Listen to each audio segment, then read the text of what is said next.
जी homework का सवाल हो गया होगा, पेज 380 निकालें।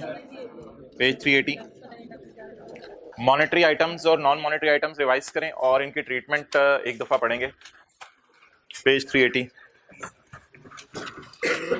असल में मॉनेटरी आइटम्स होते हैं रिसीवेबल्स पेबल्स, यानी कैश रिसीव करना है या कैश पे करना है।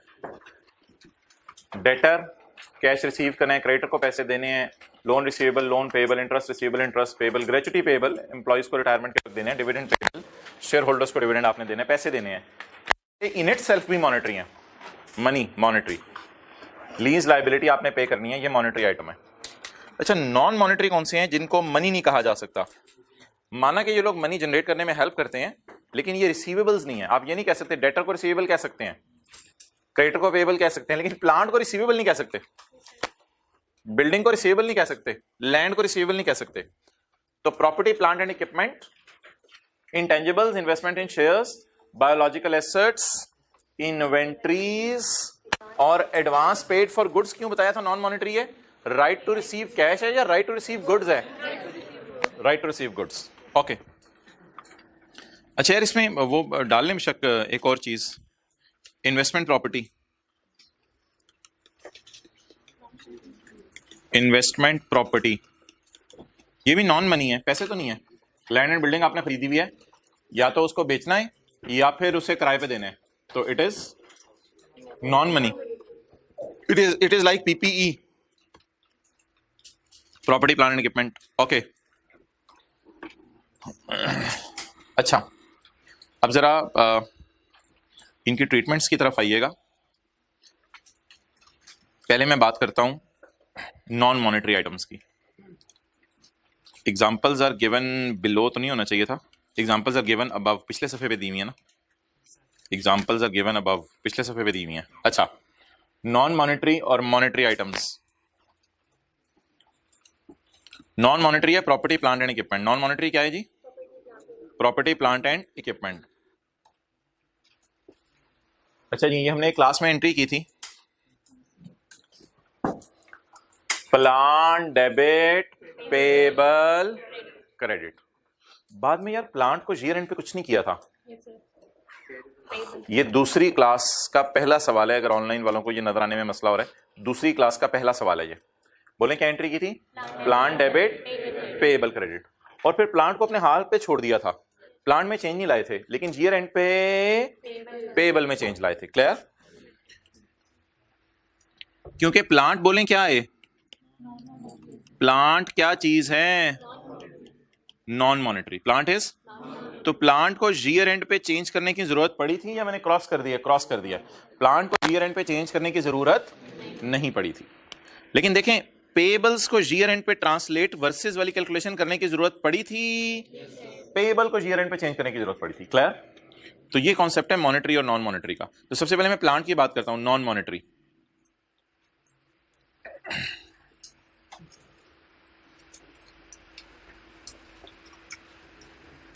Okay,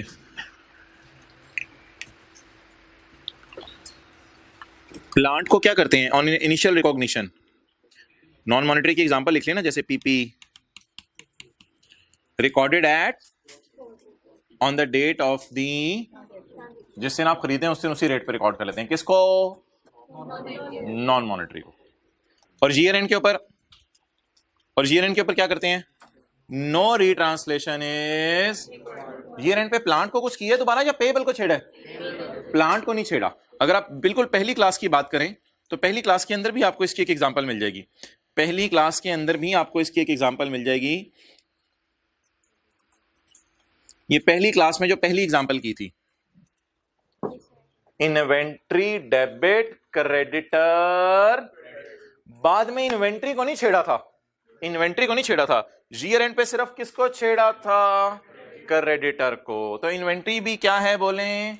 non money. तो जो भी नॉन मॉनेटरी आइटम है बोले उनको ईयर एंड पर नहीं छेड़ा जाता। नॉन मॉनेटरी ना छेड़, नॉन मॉनेटरी ना छेड़, यहां से आपने याद रखना है, नॉन मॉनेटरी ना छेड़। नॉन और ना छेड़ ये मिलती जुलती बात है। बाकी जिनको ना छेड़ वाली बात समझनी है वो छोड़ें। नॉन मॉनेटरी को छेड़ना नहीं बस ईयर एंड पे।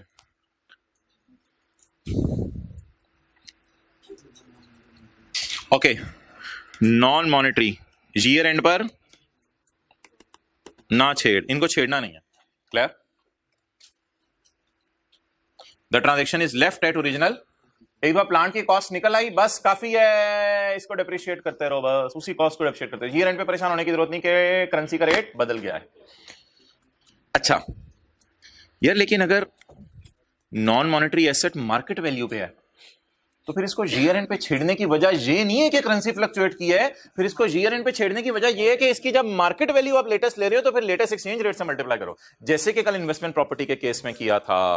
तो मोहतरम, अगर ईयर एंड पे नॉन मॉनेटरी को फेयर वैल्यू पे लेके जाना हो, जैसे कि इन्वेस्टमेंट प्रॉपर्टी में हमने किया था, तो क्या इसकी वजह यह है कि ये मॉनेटरी बन जाएंगे, या इसकी वजह यह है कि रिवैल्यूएशन मॉडल यूज हो रहा है?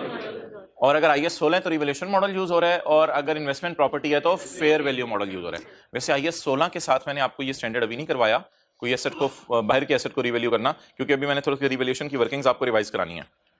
अच्छा, if non monetary item is carried at fair value, if non monetary item is carried at fair value, मिसाल के तौर पे इधर है, if non monetary item is carried at, बोलें फेयर वैल्यू। अगर non monetary item fair value पे आ जाए, ये आपको याद होगा hand written page, investment property monetary है non money. If non monetary item is carried at, बोलें if non monetary item is carried at fair value. आपको याद होगा ये सवाल हमने क्लास में किया था। $70 फेयर वैल्यू थी, $25 फेयर वैल्यू थी, $70 फेयर वैल्यू थी, कैरिड डाउन $25 फेयर वैल्यू थी। तो इसको लेटेस्ट रेट से मल्टीप्लाई करने का ये मतलब नहीं था कि मनी आइटम बन गया है, इसको मजबूरन मल्टीप्लाई करा था लेटेस्ट रेट से। वजह क्या बनी थी? वो फेयर वैल्यू पे लेके जा रहे हैं, तो यार जो फेयर वैल्यू आज की तारीख की है तो एक्सचेंज रेट भी फिर आज की। लेकिन अगर इसको कॉस्ट मॉडल पे रखते तो फिर इसको छेड़ने की जरूरत नहीं थी। तो नॉन मॉनेटरी में कभी कभी वो जो ना छेड़ मलंगा नो कभी कभी छेड़ना पड़ भी जाता है। अच्छा, तो नॉन मॉनेटरी में कभी कभी छेड़ना क्यों पड़ जाता है? क्योंकि फेयर वैल्यू मॉडल यूज हो रहा हो, तो जाहिर बात है फिर जब फेयर वैल्यू पे चीज को लाने तो फिर एक्सचेंज रेट तो पुराना यूज करने की कोई तुक नहीं है। ओके, ये तरह आप नोट शौक शौक से पढ़ना है आपने। If non monetary item is carried at fair value, then retranslate at exchange rate prevailing at the date when fair value is determined, and the exchange difference is recorded in same location as revaluation gain, and the exchange difference is recorded in same location as revaluation gain. Exchange gain को वहीं डालो जहां revaluation gain को डाल रहे हो। Exchange एक minute, ये है रिवैल्यूएशन गेन, $30 की चीज $70 की हो गई। ये है एक्सचेंज गेन, डॉलर महंगा हो गया। एक्सचेंज गेन को वहीं डालो जहां रिवैल्यूएशन गेन को डाल रहे हो। बोले एक्सचेंज गेन कितना है? ₹5। रिवैल्यूएशन गेन कितना है? $30 की चीज $70 की हो गई। जहां एक्सचेंज गेन डाला वहीं रिवैल्यूएशन गेन डाला। P&L में, P&L पढ़े क्या लिखा हुआ है? दोबारा इंग्लिश तरह पढ़े। द एक्सचेंज डिफरेंस $130 135 का हो गया। The exchange difference is recorded in the same location as the revaluation gain. बताएं जी, रिवैल्यूएशन गेन कहां डालते हैं? IAS 40 में आपने पढ़ी हुई FR1, P&L में डालते हैं फेयर वैल्यू वाला गेन। तो जब फेयर वैल्यू वाला गेन P&L में डालते हैं तो ये भी कहां डाला? P&L में। तो यहां लिख लें, पहले तो नोट के साथ लिखे ना, hand written page 1, hand written page 1। अच्छा, इसके बाद अगली बात का मतलब लिखें, IAS 40 में बताएं फेयर वैल्यू गेन कहां जाता है? फेयर वैल्यू गेन, बोले fair value gain goes to, यार साथ साथ लिखे ना, fair value gain goes to P&L। Therefore लिखवा दें, therefore exchange gain loss will also go to, will also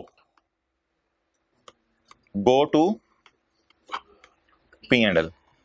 मैं पढ़ देता हूं, IAS 40 ब्रैकेट में fair value gain goes to P&L. Therefore exchange gain will also go to P&L. Fair value gain will go to P&L, therefore exchange gain will go to P&L. Okay, come back.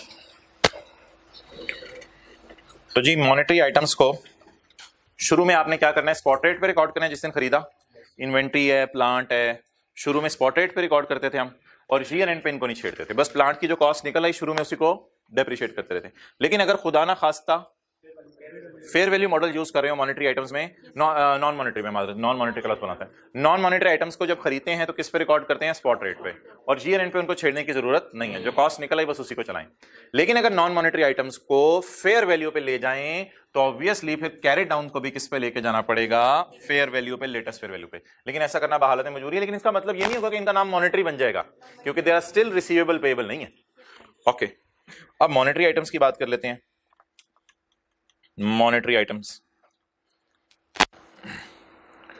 Monetary items देख लें। पहली class का पहला सवाल बेशक मैं खोल देता हूं, पहली क्लास का पहला सवाल, पता नहीं अब नजर तो बिल्कुल नहीं आ रहा होगा। ये इन्वेंट्री डेबिट क्रेडिटर क्रेडिट किया था, ये जो क्रेडिटर था ये कौन सा आइटम था, क्रेडिटर रिसीवेबल पेएबल है, मॉनेटरी नॉन मॉनेटरी मिक्स ना कीजिएगा, रिसीवेबल पेएबल है बस। तो रिसीवेबल पेएबल है तो ईयर एंड पे देखें वर्सेस वाली कैलकुलेशन भी की थी, और फिर पहला सवाल जो क्लास में किया था सबसे पहला ईयर एंड पे वर्सेस वाली कैलकुलेशन भी की थी, और जब अगले साल पे हुआ था तो दोबारा एक्सचेंज गेन लॉस आया था। वजह क्या थी, ईयर पे क्यों एक्सचेंज गेन लॉस आया, क्योंकि डॉलर की प्राइस बदल गई, और जब क्रेडिटर को पैसे दिए क्यों एक्सचेंज गेन लॉस आया, क्योंकि तब भी डॉलर की प्राइस बदल गई। तो किन आइटम्स को छेड़ते हैं मॉनेटरी और किन को नहीं छेड़ते, नॉन मॉनेटरी। चलें जी पढ़ें।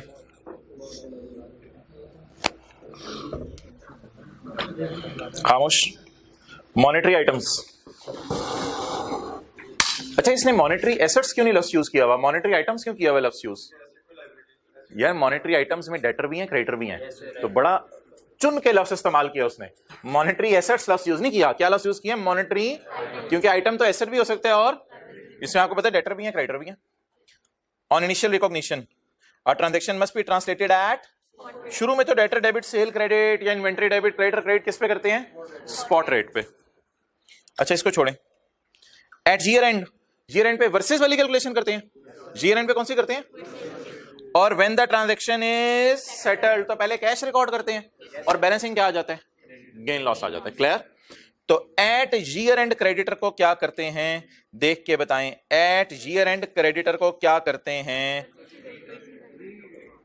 रीट्रांसलेट करते हैं, कौन सा लेटेस्ट रेट लेके, और फिर कंपेयर करते हैं पहले से क्रेडिटर किताबों में कितने पे पड़ा हुआ है, और सेटलमेंट डेट पे भी इसका गेन लॉस आता है। पढ़ें।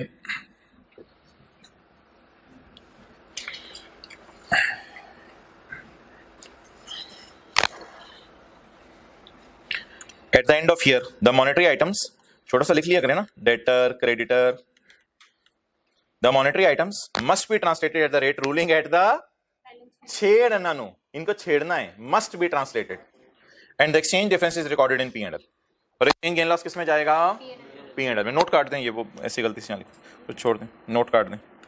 आगे बढ़ें जी। और जब पेमेंट हो जाएगी तो मशहूर ज़माना आपको एंट्री पता है, पहली क्लास में कराई थी, the receipt of payment must be recorded, the receipt और payment must be recorded at the rate ruling at the date of, and the exchange difference is recorded in P&L।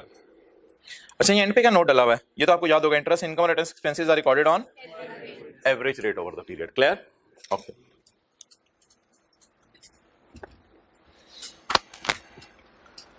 अच्छा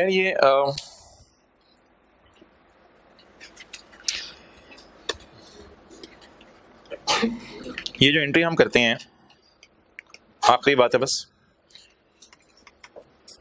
ये जो एंट्री हम करते हैं डेटर डेबिट सेल क्रेडिट,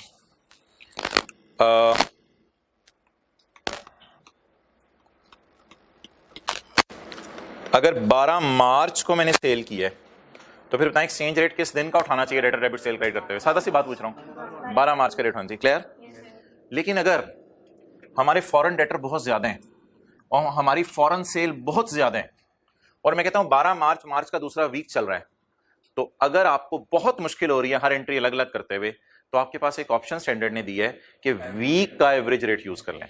ये जो दराज.com और बल्कि बाहर की आप बात करें अलीबाबा और इस किस्म के जो है एप्पल स्टोर, जिनकी बहुत ज्यादा फॉरेन सेल्स होती हैं, तो इनके लिए हर entry debtor debit sale credit करना बड़ा मुश्किल हो जाता है रेट अप्लाई करके। तो ये लोग पूरे वीक की सेल पकड़ते हैं और एक ही दफा वीक की एंड पे एंट्री मारते हैं, क्या, डेटर डेबिट सेल क्रेडिट, और रेट क्या यूज कर लेते हैं, वीक का एवरेज। लेकिन आपके सिलेबस में मेरा नहीं ख्याल ये है, थ्योरी की हद तक ये बात समझ लें, लेकिन एवरेज रेट बस हमने कहां यूज करना था, इंटरेस्ट इनकम और इंटरेस्ट एक्सपेंस में, इंटरेस्ट इनकम। लेकिन मजबूरी में अगर किसी ट्रांजैक्शन की बहुत ज्यादा फॉरेन डेटर है और हर लम्हे बाद फॉरेन सेल हो रही है, तो फिर हर लम्हे का रेट निकालने की जरूरत नहीं है, पूरे वीक का क्या यूज कर लें, एवरेज रेट। लेकिन ये रिकमेंडेड नहीं है, आइडियल यही है कि आप डेटर डेबिट सेल क्रेडिट के वक्त का रेट यूज करें। फॉर एडमिन फिजिबिलिटी, अगर एडमिनिस्ट्रेटिव फिजिबिलिटी है, यानी एडमिनिस्ट्रेशन स्टाफ को ये लग रहा है कि फिजिबल यही होगा कि एवरेज रेट यूज कर लें, फिर खैर है।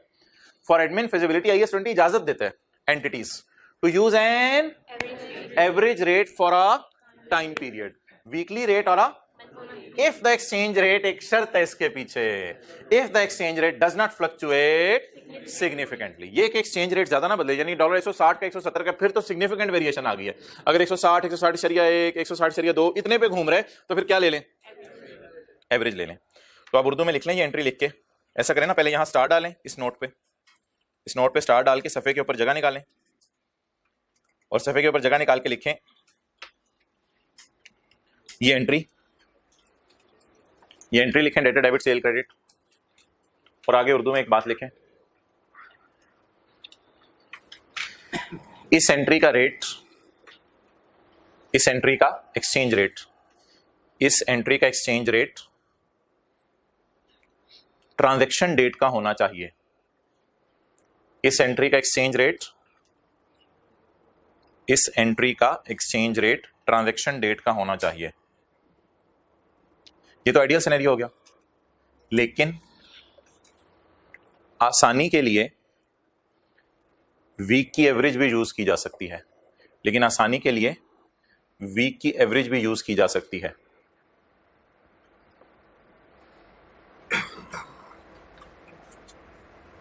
लेकिन एक शर्त है इसमें, वो फिर आप उर्दू में ना लिखें बेशक, ज़बानी जरा ताज़े नीचे लिखिए। एक शर्त है इसमें, एवरेज का भी यूज की जा सकती है जब बहुत ज्यादा फ्लक्चुएशन ना हो, जब बहुत ज्यादा फ्लक्चुएशन ना हो।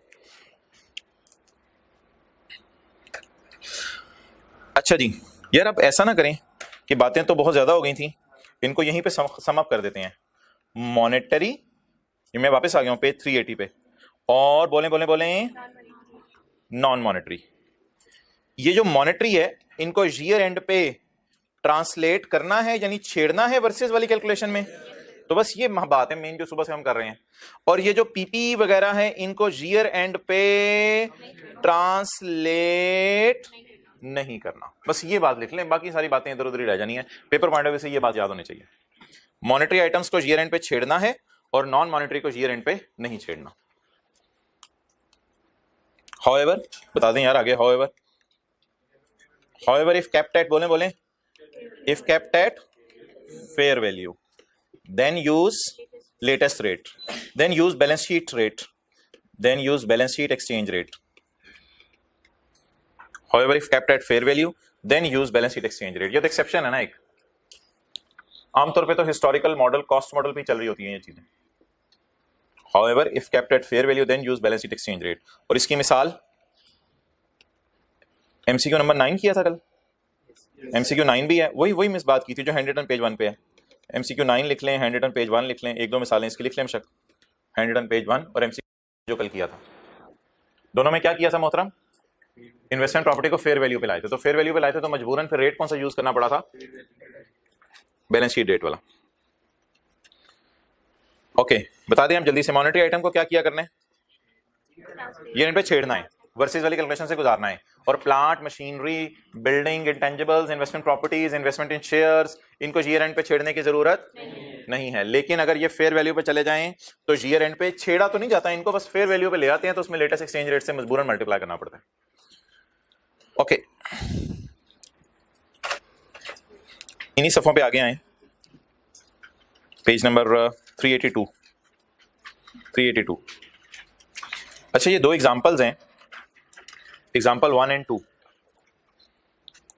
लेकिन आपने ना सिर्फ स्क्रीन की तरफ देखना है क्योंकि मैं चीजें स्टेप वाइज समझाऊंगा।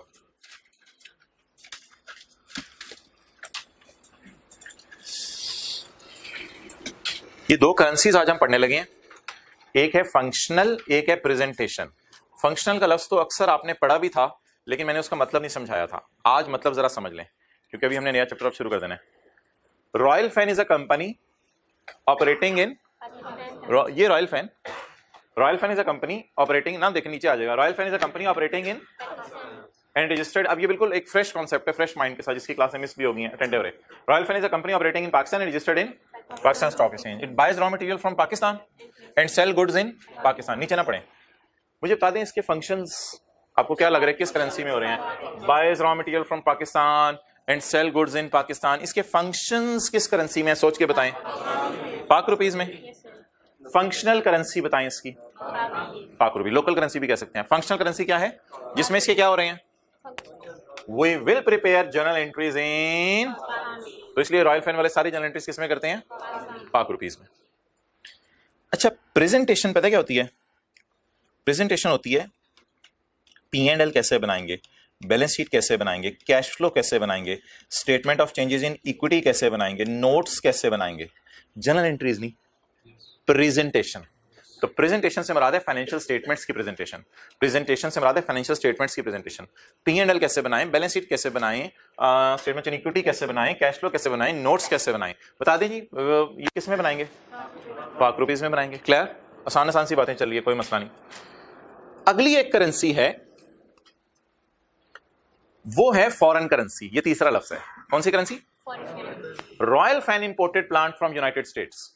फर्ज करें रॉयल फैन का पंखा बनने के लिए प्लांट इंपोर्ट किया है यूनाइटेड स्टेट्स से, तो भाई फिर तो प्लांट आपने जो इंपोर्ट किया होगा वो तो फॉरेन करेंसी में इंपोर्ट किया होगा। And now US dollar is foreign currency. अच्छा, अब मेरे सवालों का जवाब देते रहिएगा। रॉयल फैन के फंक्शंस कहां चल रहे हैं? पाकिस्तान में। तो व्हाट इज फंक्शनल करेंसी? पाक रुपी। साल के एंड पे P&L बैलेंस शीट वगैरह किसमें, जनरल एंट्रीज किसमें करे? सॉरी, अगला सवाल मेरा, साल के एंड पे प्रेजेंट किसमें करे फाइनेंशियल स्टेटमेंट्स? और अगर खुदा ना खास्ता कोई ट्रांजैक्शन बाहर के मुल्क से कर बैठे तो उस करेंसी को क्या कहेंगे? और वो फॉरेन करेंसी आपको पता है, फिर प्लान डेबिट पेएबल क्रेडिट की जब एंट्री करनी होगी तो हम उस डॉलर को बदल लेंगे पाक रुपीज में। क्लियर? ये तो बड़ी आसान सी एग्जांपल थी। अगली एग्जांपल की बुनियाद बन रही है। अब आपने सिर्फ स्क्रीन की तरफ देखना है। फंक्शनल करेंसी में जनरल एंट्रीज होती हैं, प्रेजेंटेशन करेंसी में P&L बैलेंस शीट बनता है। Japanese construction company is incorporated in Japan. बाहर की कंपनी है। It has operations in Pakistan. इसके ऑपरेशंस पाकिस्तान में है, यानी जापान की कोई कंपनी है लेकिन कर काम पाकिस्तान में आके रही है। होता है ऐसा बिल्कुल। Only where it constructs bridges, यही ये ब्रिज बनाती है। तो मेरे ख्याल से तो यहीं से ईंट बजरी सीमेंट खरीदती होगी। और सवाल ने नहीं बताया, यहीं से ईंट बजरी सीमेंट खरीदती होगी और यहीं पे ब्रिज बना के लोगों से पैसे लेती होगी, जिसके लिए भी ब्रिज बना के दिया है। हुकूमत से आमतौर पर हुकूमत को ब्रिज बना के देगी, हुकूमत से पैसे लेगी। तो बताएं इसके फंक्शंस किसमें हो रहे हैं? तो फंक्शनल करेंसी बताएं।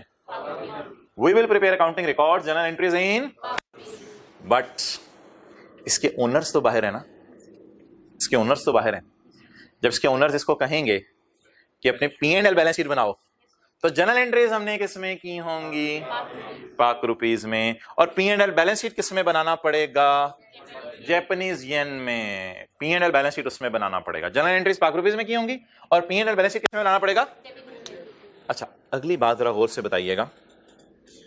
क्या ऐसा हो सकता है इमरान खान इसको ऑर्डर दे कि यार P&L बैलेंस शीट पाक रुपीज में बना के तरह हमें चेक कराओ तुमने कमाया कितना है?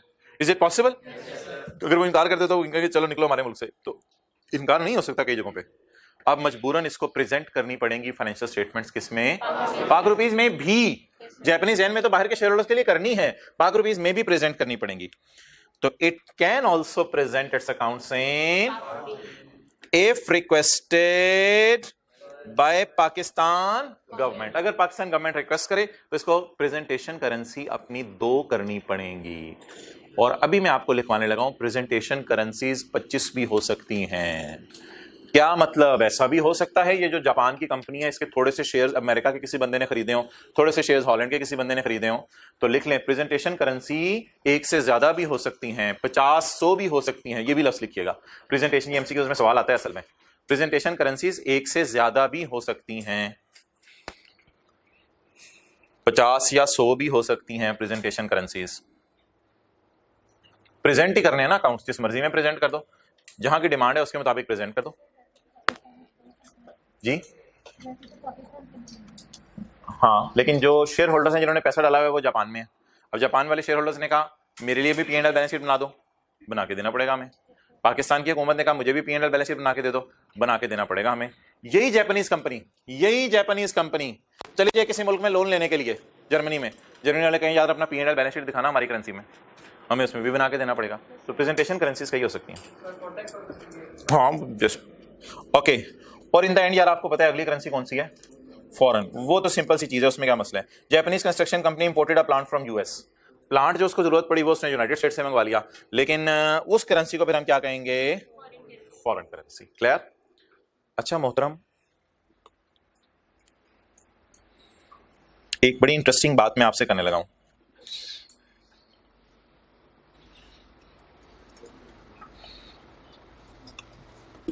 हमने ना इसकी न्यूमेरिकल की हैं सिर्फ,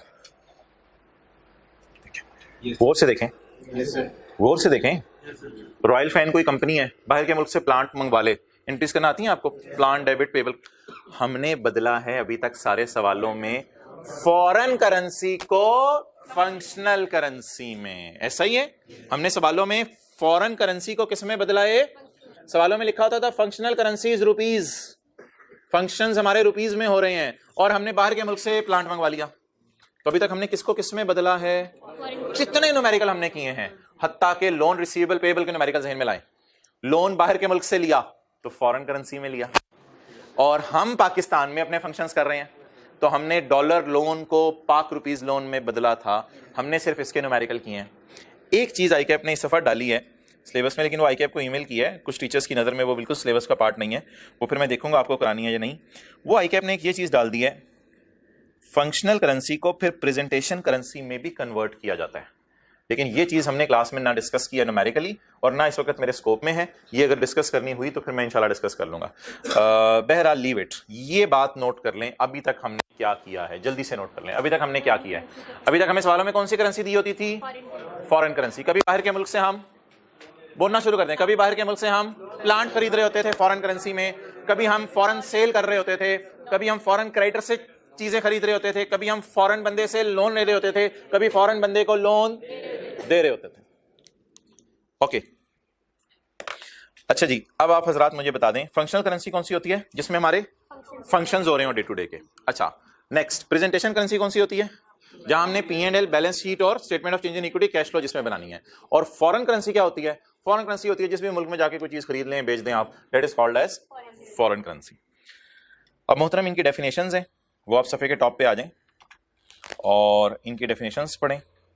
डेफिनेशंस आपने बिल्कुल याद नहीं करनी, बिल्कुल याद नहीं करनी। पेज 380 पे हैं, 379 पे। ये दो पैराज हैं स्टैंडर्ड के, पैरा 9 और पैरा 10।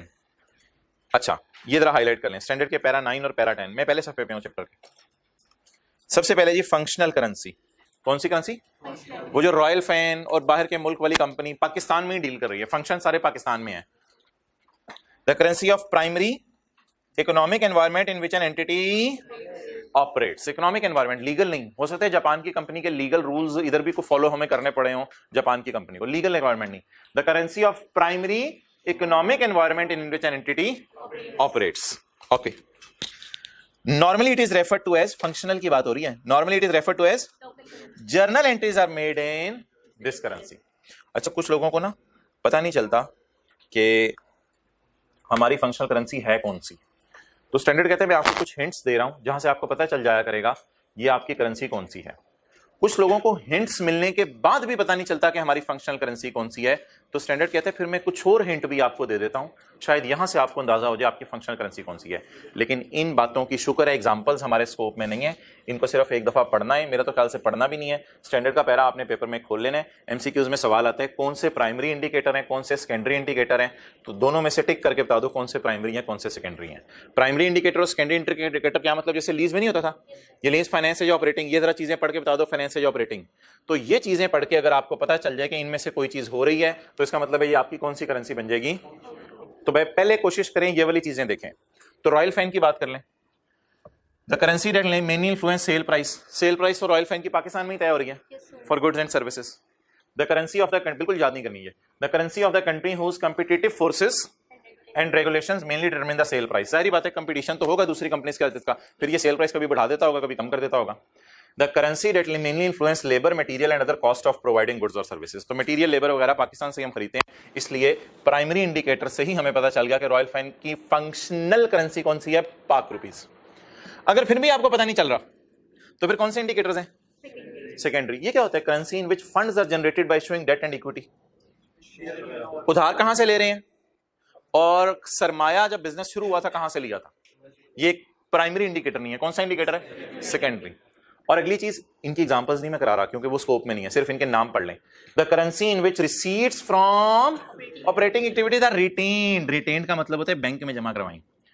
पैसे जो आपको आ रहे हैं अपने बिजनेस से, वो आप किस करेंसी के बैंक में जमा करवा रहे हैं।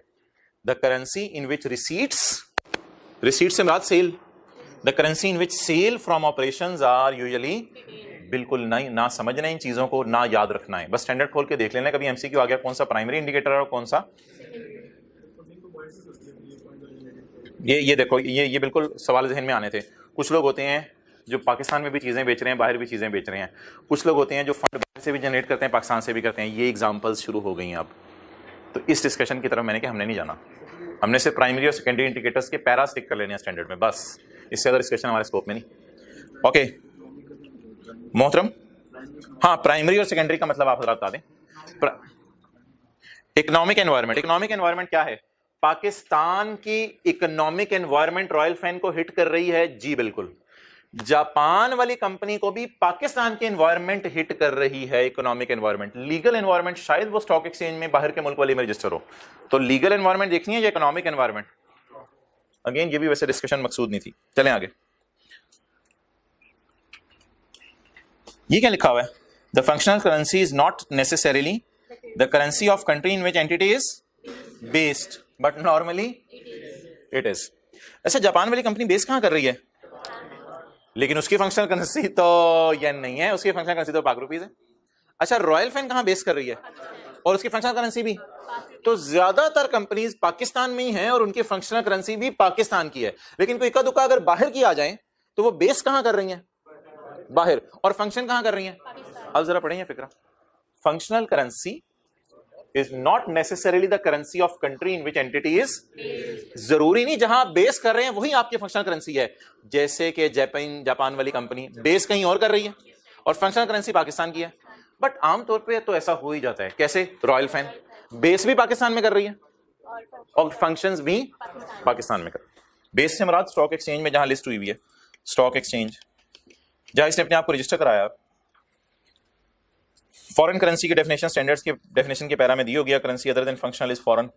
ये क्या डेफिनेशन है, currency other than functional is foreign. Exchange rate क्या होता है, rate of exchange between two currency. Spot rate क्या होता है, उसी दिन का रेट, और क्लोजिंग रेट क्या होता है, बैलेंस शीट डेट का। छोड़ें, एक्सचेंज डिफरेंस क्या होता है। Monetary items, non monetary items की डेफिनेशन को याद करने की जरूरत नहीं, छोड़े पर ये स्टैंडर्ड में दी होगी। Okay, presentation currency, presentation currency, the currency in which financial statements of an entity are presented. ये लिखें, P and L. Financial statements क्या होती हैं, P and L, balance sheet etcetera. तो फंक्शनल करेंसी में जर्नल एंट्रीज होती हैं और प्रेजेंटेशन करेंसी में पी एंड एल और बैलेंस शीट बनते हैं। Normally it is same as, normally Royal Fan की बात करते हैं। रॉयल फैन की फंक्शनल करेंसी क्या है, पाक रुपीस, और प्रेजेंटेशन भी तो नॉर्मली सेम हो गई। लेकिन जापान वाली कंपनी की बात करें, फंक्शंस कहां कर रही है, पाकिस्तान में, और P and L balance sheet Japan की बना के देनी है, तो फिर उस केस में सेम, लेकिन आमतौर पे तो सेम ही होती हैं। जहां फंक्शंस कर रहे हैं वहीं आपने क्या बना के देना होता है, P and L balance sheet. लेकिन कभी कभी फंक्शन पाकिस्तान में कर रहे होते हैं और P and L balance sheet Japan वालों को बना के देना होता है, तो चेंज भी हो सकता है। लेकिन यहां भी जरूर लिख लें, प्रेजेंटेशन करेंसीज हजारों हो सकती हैं। प्रेजेंटेशन करेंसीज जितनी मर्जी हो, जहां मर्जी आप जिस मर्जी मुल्क में अपना P and L balance sheet translate करके भेज दें, कोई मसला नहीं। ये एग्जांपल काट दें क्योंकि वो एक और एग्जांपल आपको उधर नीचे करा दिए। Okay,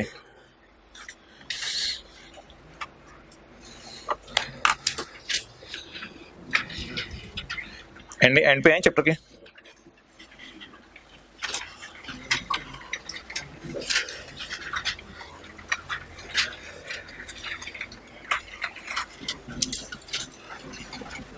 point 7 MCQ 7 which two are secondary indicators, जल्दी से टेक कर दें, page number 422, which two are secondary indicators, take कर दिए।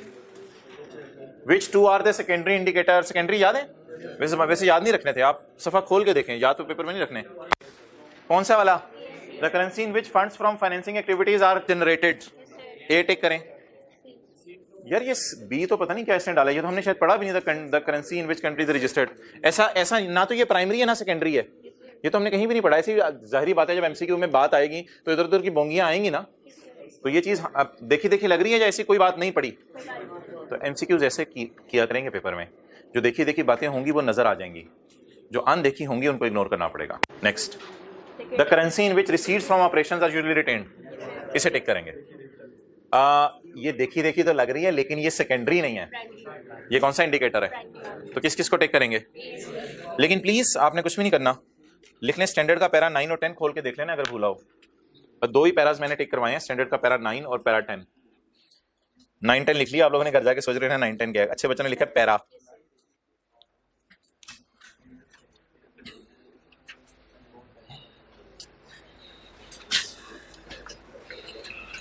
अच्छा, अब आप होमवर्क में एमसीक्यू नंबर 3 कर लीजिएगा। एमसीक्यू 4 में आ जाए। Which of following is not a monetary item, not a monetary, zari non monetary पूछ रहे हैं ना, non monetary. Cash and bank तो मॉनेटरी है ना, ऐसे लिखा करें, ये मॉनेटरी है। डेटर भी मॉनेटरी है, डेटर की मॉनेटरी है, पैसे आने हैं। लोन पेएबल भी, तो आज आके नॉन मॉनेटरी कौन सी बन गई? इन्वेस्टमेंट। और इन्वेस्टमेंट आ रहा था तो लफ्ज investment in equity instruments of other companies का मतलब है आपने किसी और कंपनी के शेयर खरीदे हुए हैं, आपने किसी और कंपनी के अच्छा शेयर खरीदे हो, प्लांट खरीदा हो, बिल्डिंग खरीदी हो, ये कैश रिसीवेबल होता है। और मॉनेटरी चीजें क्या होती हैं? पैसे रिसीवेबल और पेएबल। अच्छा, which of the following statements are correct? An entity can have only one presentation currency, कहते हैं प्रेजेंटेशन करेंसी आपकी बस एक होनी चाहिए, इसके अलावा कोई इजाजत नहीं है आपको। ना ना ना, ये बात गलत है, ये बात गलत है। Functional currency is the currency of primary economic environment in which an entity operates. बताएं, ये बात सही है? पहली बात तो गलत थी। एनी करेंसी, ना मेरा नहीं ख्याल यार, सोल्यूशन इजी बातें हैं सारी। Any currency other than functional is a, थोड़ा सा वेट करें, फॉरेन करेंसी की डेफिनेशन पढ़ के आए जरा। Other than functional currency is foreign currency, definition यही है? ओके। तो 2 और 3 टिक हो गए, इसका मतलब है ऑप्शन सी टिक होगी।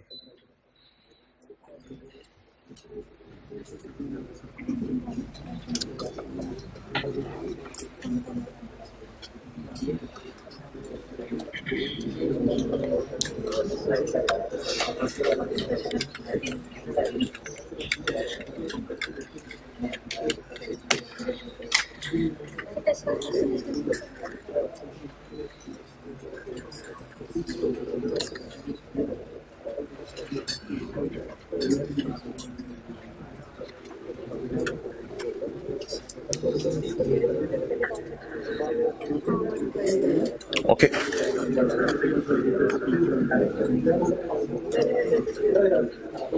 पैरा कौन सा था यार? पैरा 9 और 10। तो स्टैंडर्ड अगर आपके पास घर में हुए तो आज जाके पैरा 9 टिक कर लीजिएगा। इसमें किसका जिक्र होगा? फंक्शनल करेंसी के प्राइमरी इंडिकेटर्स का और फंक्शनल करेंसी के सेकेंडरी का। लेकिन प्राइमरी और सेकेंडरी का इसने लफ्ज लिखा नहीं, इसने पता क्या लफ्ज लिखा है? The following factors may also provide evidence. ये इसने सेकेंडरी लिखे हैं और प्राइमरी के साथ इसने कुछ भी नहीं लिखा। An entity consider the following factors, ऊपर, हाँ ऊपर लिखा हुआ है, लेकिन वो ऊपर कुछ और है। It is primary economic environment in which an entity operates, ये कोई और बात है। तो पैरा 9 में जी कौन से इंडिकेटर्स हैं? प्राइमरी, लेकिन स्टैंडर्ड ने ये हेडिंग नहीं दी, या कि अपनी बुक में दी हुई है सिर्फ। और पैरा 10 में कौन से हैं? सेकेंडरी में याद नहीं आ रहा? Receipts from operating activities are usually retained. Okay, मैं ये भी याद कर लूंगा, मैंने नहीं स्टैंडर्ड खरीदने। कर भाई, फिर तो आईएस 1037 में आना, सारा उठा के याद कर लें। और यार इसमें ये डेफिनेशंस वगैरह दी हुई हैं, अगर कभी आ जाए। फंक्शनल करेंसी की, मॉनेटरी आइटम्स, प्रेजेंटेशन करेंसी की, ये 2-3 डेफिनेशंस पढ़ाई हैं, इसलिए पैरा 8 भी टिक कर लें। तो अब आप किताब के शुरू में जाएं, इस चैप्टर के शुरू में 3 पैरास बस लिख लें, पैरा 8, 9, 10। चैप्टर के शुरू में कहीं लिख लें पैरा 8, 9, 10। पैरा 8 में क्या दी हुई है? डेफिनेशंस, और 9 और 10 में फंक्शनल के प्राइमरी और सेकेंडरी इंडिकेटर्स।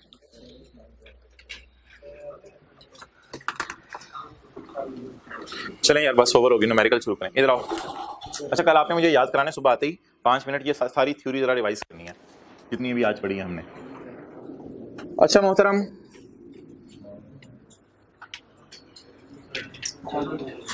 ये जहाज है और साहिल समंदर से हमारा सामान लेके आ रहा है, और ये है अमेरिका का सी पोर्ट, और ये है मशहूर जमाना हमारा कराची का सी पोर्ट। मुझे बताएं जी, चीजें किस वक्त रिकॉर्ड करें? कराची पहुंचने पे रिकॉर्ड करें, या जब अमेरिका से रवाना हो गई तब रिकॉर्ड करें? हाँ, एक्सेलेंट, एक साहब ने अच्छा जवाब दिया है, जिस वक्त टाइटल ट्रांसफर हो गया। जिस वक्त टाइटल ट्रांसफर हो गया उस वक्त चीजों को रिकॉर्ड कर लें। अब ये जो टाइटल ट्रांसफर हो गया, ये डिपेंड करता है अरेंजमेंट पे, कि हमारा अरेंजमेंट क्या हुआ है। तो अरेंजमेंट आप बता दें, 2 ही किस्म के चल रहे होंगे दुनिया में। कौन कौन से अरेंजमेंट चल रहे होंगे, सोच के बताएं।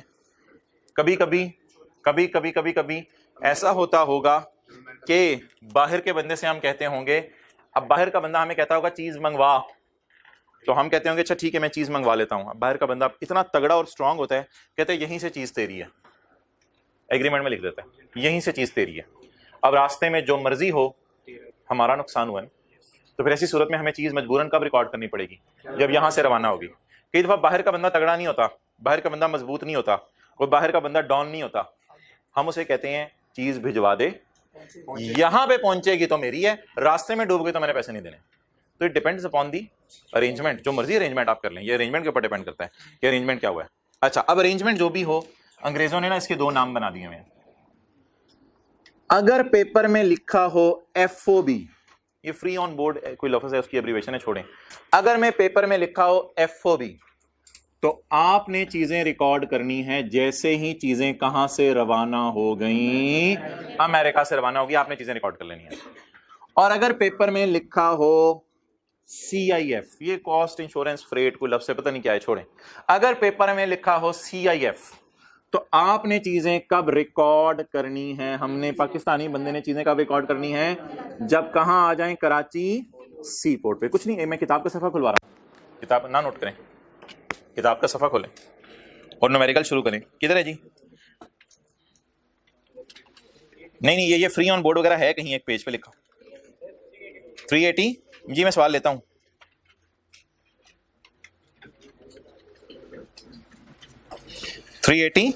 टू। यहां डायग्राम आपने बनानी भी बना लीजिएगा, लेकिन इसमें जरा समझ लें पहले। Discussion of free on board and cost insurance and, इन अल्फाज में नहीं जाना कि इनका क्या मतलब है। We record purchase when goods are loaded at foreign port, risk and reward transfer to us on foreign. और दूसरा अरेंजमेंट क्या है? We record purchase when goods safely reach at our port. अब वो डायग्राम बना लें, अगर आपने वो बनानी है, यहीं पे बना लें। कैमरा उधर करो। हाँ, वो तो जाहिर सी बात है, तो जाहिर सी बात है। साथ वाले ने ब्लू मार्कर से समंदर की लहरें बनाई हैं और ब्लैक मार्कर से ऊपर जहाज बनाया है।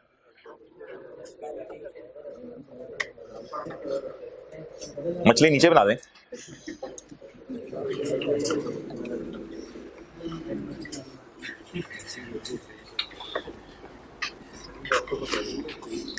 आपसे एक सवाल पूछ रहा हूं, अगर ये टाइटैनिक हुआ तो हमारा किस सूरत में नुकसान होगा पाकिस्तानी बंदे का? सोचो सोचो सोचो सोचो। FOB वाले केस में अगर ये टाइटैनिक का जहाज हुआ और इसने रास्ते में डूबना ही हुआ, तो फिर हमारा कब नुकसान होगा? FOB, क्योंकि हमारी चीजें कब बन गई थी? जैसे ही बाहर के मुल्क से रवाना हुई। करें जी क्वेश्चन 24 प्रैक्टिस का।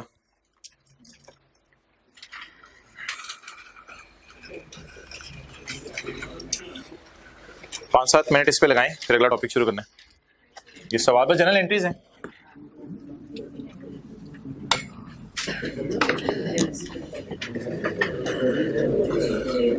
एफओबी वाला सवाल आपको क्लास में करा रहा हूँ, सीआईएफ वाला आपके होमवर्क में होगा, फिर उसे कल डिस्कस करेंगे। और अभी हमने टेस्ट भी डिस्कस करना है आज। Tours limited a Pakistani tourist company, Tours limited a Pakistani tourist company bought an engine to use in the construction of a train. The engine was imported from Great Britain. अच्छा यार, आज मैं कुछ और बातें आपसे करने लगा हूँ, आज कुछ और बातें आपसे करने लगा हूँ। मुझे बता दें, tours limited a Pakistan tourist company, functional currency बताएं, functional currency. Tours limited a Pakistan tourist company, functional currency बताएं, Pak rupees. It imported a engine from Great Britain. Foreign currency क्या होगी? GBP, GBP. तो मैंने आपको क्या कहा था, हमने जितने सवाल आज तक किए हैं उनमें हम फॉरेन करेंसी को बदलते थे फंक्शनल करेंसी में। चलें जी, अब आप सवाल में वापस आ जाएं। हमने अभी कुछ और बात ढूंढनी है फिलहाल। The engine was ordered on 25 मार्च। यार ऑर्डर की डेट तो काटे ना, ऑर्डर तो बस ये होता है ना, फोन करके ऑर्डर दिया, ये तो काटें डेट 25 मार्च, नीचे रेट भी काट दें ऐसे कंफ्यूज करने के लिए। इंजन किसी ने फोन पे ऑर्डर लगाया, ऑर्डर ऑर्डर ऑर्डर, 2 रोटी 6 टमाटर। अच्छा, the engine was ordered on 25 March 2000, were shipped on 15 July and arrived on 25 जुलाई। अब कॉन्सेप्ट, एक मिनट अभी डिसीजन नहीं लेना। और अरेंजमेंट कौन सा है? आप बताएं, रवाना कब हुई सी पोर्ट बाहर वाले से? 15 जुलाई। और पहुंची कब?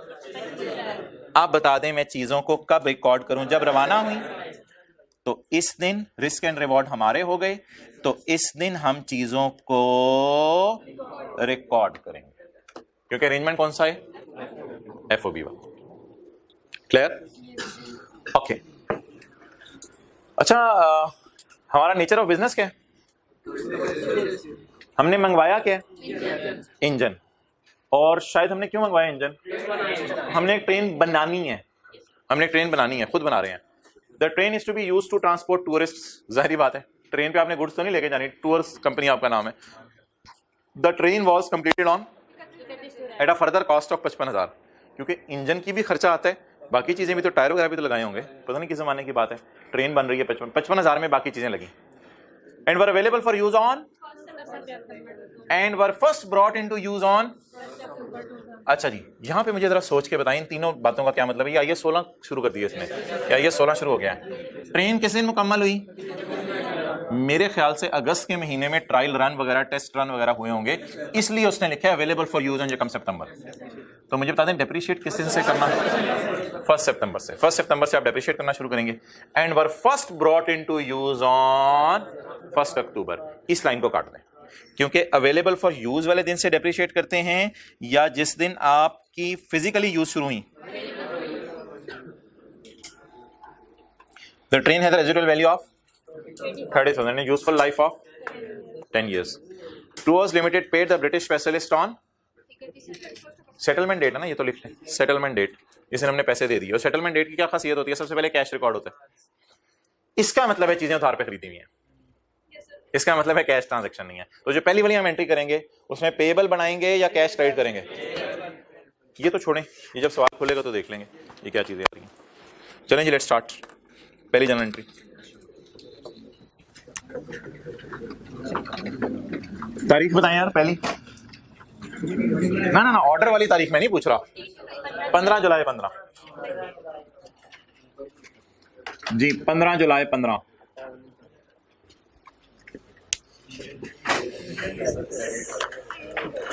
यार इसमें जरा मशहूर, बनानी ट्रेन है, मंगवाया इंजन है। बनाने बर्गर हैं, मंगवाए अंडे हैं, वो कोई गलत बात नहीं की। बनानी ट्रेन है, मंगवाया इंजन है। अब आपकी मर्जी है, train work in progress debit करें, मैं इंजन डेबिट कर रहा हूं। ट्रेन वर्क इन प्रोग्रेस भी आप डेबिट कर दें तो कोई हर्ज नहीं, मेरा नहीं ख्याल इतना बड़ा कोई ब्लंडर होगा। बहरहाल इंजन डेबिट कर दें, कोई मसला नहीं। लेकिन प्लीज 15 जुलाई को अगर आप इंजन डेबिट करें तो मुनासिब है उसके साथ इन ट्रांजिट का लफ्ज लगा दें, कि इंजन डेबिट से मुराद कहीं ये ना समझा जाए इंजन हमारे पास आ गया है। इंजन तो अभी बाहर के पोर्ट पे है ना, तो इंजन इन ट्रांजिट का लफ्ज अगर लगा दिया जाए तो थोड़ा प्रोफेशनल लफ्ज बन जाएगा। वैसे तो आपका बन गया इंजन, इंजन डेबिट किया जा सकता है। 15 जुलाई 15 इंजन बना बनाया आ रहा है, लेकिन बस रास्ते में है। नहीं, वो तो जिस चीज में डलना है आगे। इंजन तो अब मटेरियल है ना, इंजन फिक्स एसेट नहीं है। इंजन रॉ मटेरियल है, वो तो आगे ट्रेन में डलना है। तो गाड़ी बनाने के लिए टायर और बाकी चीजें मंगवाए, तो जब गाड़ी में डलेंगे तभी गाड़ी डेप्रिशिएट होगी ना। तो इंजन रास्ते में है और मोहतरम पैसे तो आपको पता है इस दिन नहीं हमने पे किए, वो आखिरी लाइन सवाल में यही थी। तो कितने का इंजन है? 20,000 GBP का, ग्रेट ब्रिटेन पाउंड कहते हैं पता नहीं। और इसे रेट क्या है? नहीं, 1 पाउंड 9.25 पाक रुपीस का है। क्या अमाउंट है जी? 20,000 इंटू 9 185,000।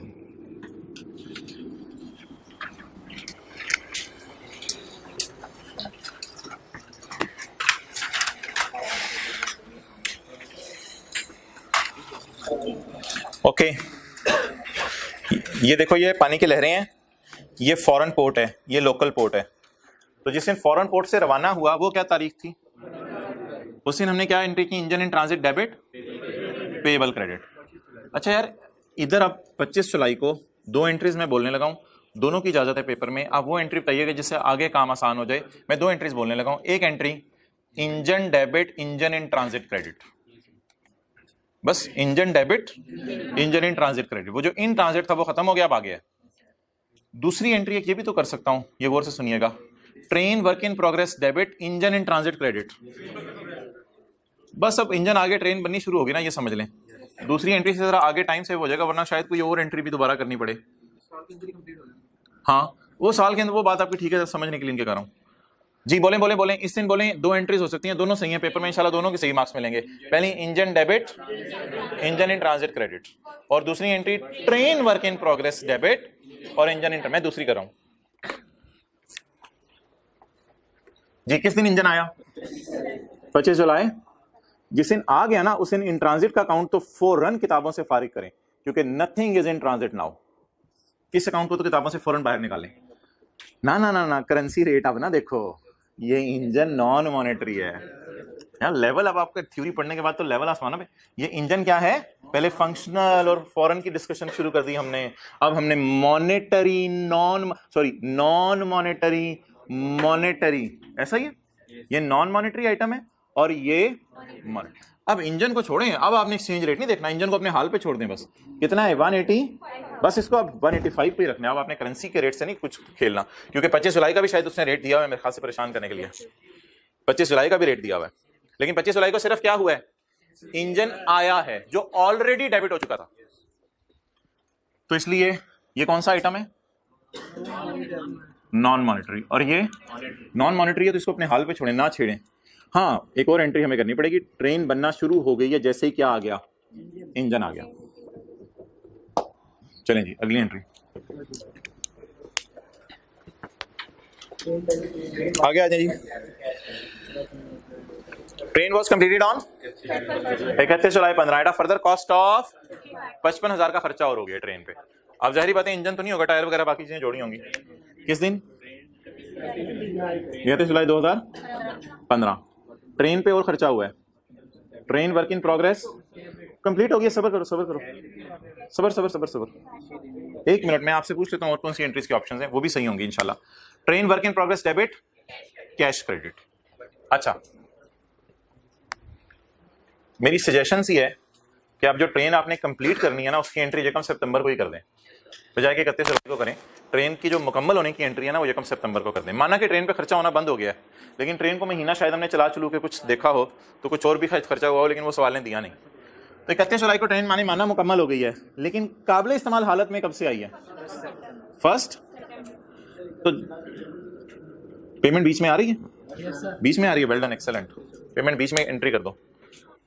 पेमेंट बीच में 31 अगस्त को आ रही है, पेमेंट को पे कर दें। क्या तारीख है बोलो? 31 अगस्त 15। पेमेंट क्रेडिट करने में पहले पेएबल डेबिट ना किया करें भाई, ये तो मॉनेटरी आइटम है ना, इसको तो छेड़ना पड़ेगा। अब कोई ना कोई गेन लॉस आएगा। कितने ब्रिटिश पाउंड थे? Multiplied by 9.90। कितना? 1,98,000। पड़ा किस पे हुआ पेएबल? और लॉस, एक्सचेंज लॉस कितना? 1300। अच्छा जी, अब एक दिन बाद, पेमेंट करने के एक दिन बाद, यानी 1 सितंबर को ट्रेन काबिल इस्तेमाल हालत में आ गई है, 1 सितंबर 15 को। अब देखें ये लफ्ज लगा रहे या हट जाए, ये लफ्ज तो हट जाए ना ट्रेन के साथ, लेकिन ट्रेन बनी कितने में? 2,40,000 में। तो ट्रेन डेबिट कर दें और train work in progress credit कर दें। 185 प्लस 55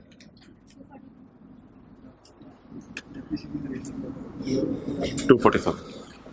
चलिए बस डेप्रिसिएशन की एंट्री करते हैं।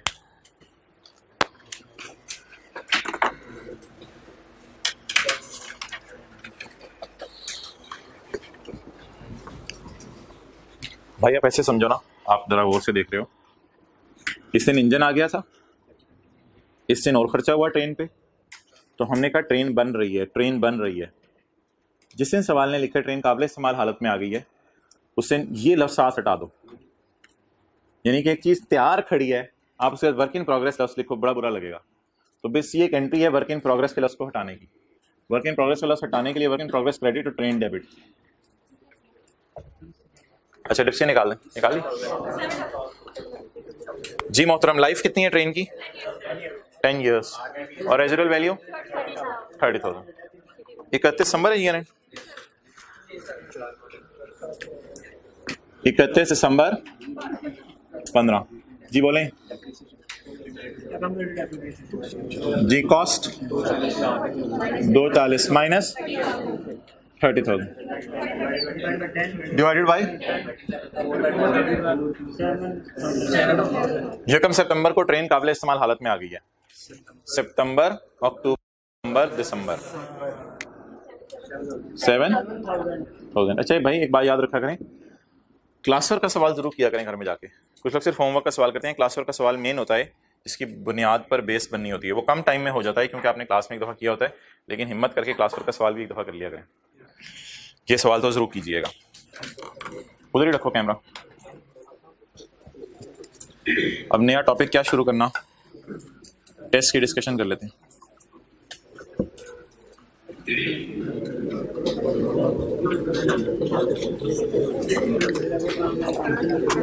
अच्छा इन द एंड मैं होमवर्क आपको फॉर्मली भी बता दूंगा, लेकिन आप मुझे ये बताएं अगले सफ़े पे जो क्वेश्चन आ रहा है 25, ये आपका होमवर्क है, इसमें कहीं CIF लिखा हुआ है, इसको एक दफ़ा पढ़ लें या पढ़ना भी आप पे छोड़ दिया जाए? पढ़ना भी आप पे छोड़ दिया जाए। Excellent, take it as a challenge. और ये आप समझें कि 7 नंबर का सवाल है। तो एग्जाम एटमॉस्फेयर में घर में बैठ के आपने सवाल को करना है। कितने मिनट लगेंगे जी? 7 0 1.8 12 मिनट, 12-13 मिनट लगेंगे। तो 13 मिनट लगेंगे इस सवाल को करने में। एग्जाम एटमॉस्फेयर में बैठ के करने की कोशिश कीजिएगा। रीडिंग टाइम 1 मिनट ऊपर 2 मिनट डाल दीजिएगा। ओके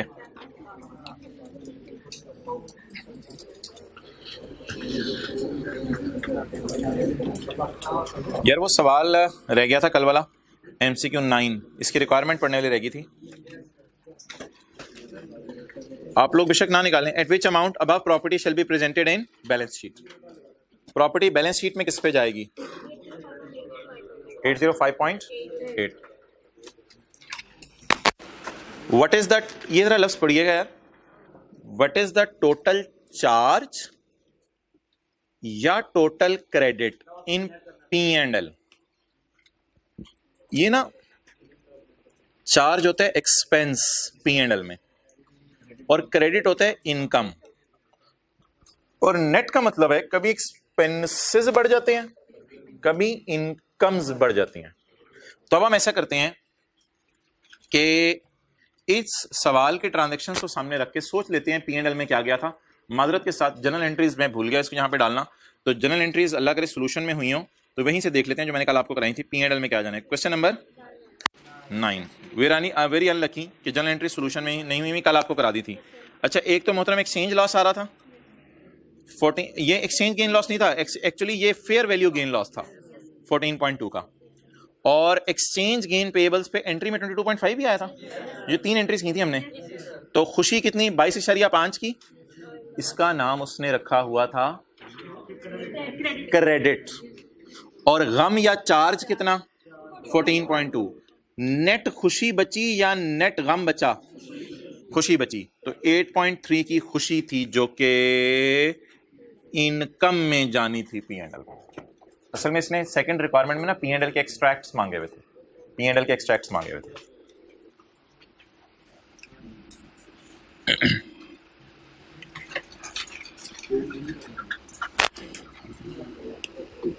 यार ये देखें, आप बड़ा एंजॉय करेंगे। Moon uses fair value model, moon uses, ये रिक्वायरमेंट सी ए और बी आई कैप की तरफ से थी, सी मेरी तरफ से। रिक्वायरमेंट सी, बैलेंस शीट में 30 सितंबर 19 को इन्वेस्टमेंट प्रॉपर्टी कितने पे जाएगी अगर हम कॉस्ट मॉडल पसंद करें? किसी को हैंड रिटन सफा याद आ रहा है? हैंड रिटन सफे में पढ़ा था कि कॉस्ट मॉडल और फेयर वैल्यू मॉडल में IAS 40 में क्या फर्क है? फर्क जरा बताएं। कॉस्ट मॉडल में फेयर वैल्यू इग्नोर करनी है और डेप्रिसिएशन चार्ज करनी है, और फेयर वैल्यू मॉडल में डेप्रिसिएशन इग्नोर करनी है और फेयर वैल्यू कंसिडर करनी है, फेयर वैल्यू कंसिडर करनी है। चलें ये निकालें, अमाउंट कैलकुलेटर पे निकाल लें। यार ये कॉस्ट 820 है, शुरू वाली 820 है कॉस्ट, याद आ रहा है? कल 820 है कॉस्ट, लेकिन फेयर वैल्यू बनाने जाइएगा प्लीज। 820 कॉस्ट है। मैं लाइफ में क्यों दिखाऊं तुम्हें, किताब ली हुई है उसमें मेरे, लाइफ 50 साल। चलें ये जो मैंने अपनी तरफ से डाला है उसका आंसर मुझे बीवी चाहिए किस दिन की बताएं? इन्वेस्टमेंट प्रॉपर्टी की 30 सितंबर 19 की। कॉस्ट बताएं जी। 820। अकम्युलेटेड डेप्रिसिएशन का होनी है, एक ही साल की डेप्रिसिएशन है, वो भी शायद पूरे साल की नहीं है। 820 कॉस्ट है, डिवाइडेड बाय 50 साल, इनटू जुलाई में खरीदा, जुलाई, अगस्त और सितंबर। 3/12 से ज्यादा भूल गया ना, 7 साल से ज्यादा है ये। 4.1 जी 81। ये हमारा जवाब कब आता? अगर हम कॉस्ट मॉडल यूज करते हैं। नोट कर लो। तो ये हैंड रिटन पेज 1 की रिवीजन हो गई है। MCQ नंबर 9 के साथ लिखें, हैंड रिटन पेज 1 रिवाइज करना है।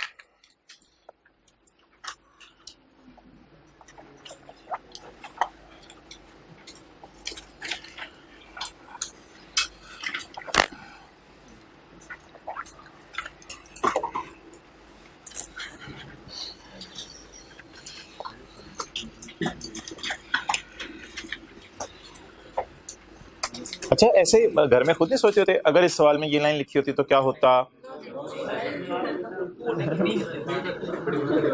अच्छा,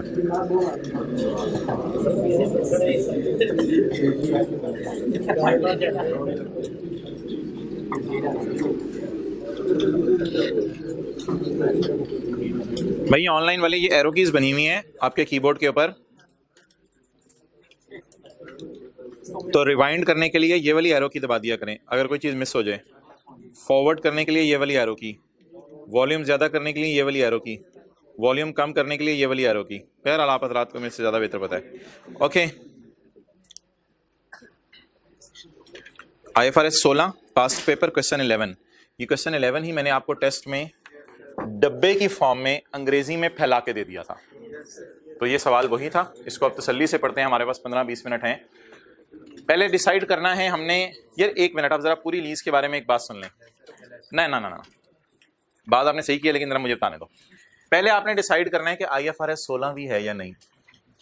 अच्छा, जब डिसाइड हो जाए IFRS 16 का सवाल है, तो फिर आपने अगला डिसीजन लेना है कि लेसी का सवाल है या लेसर का।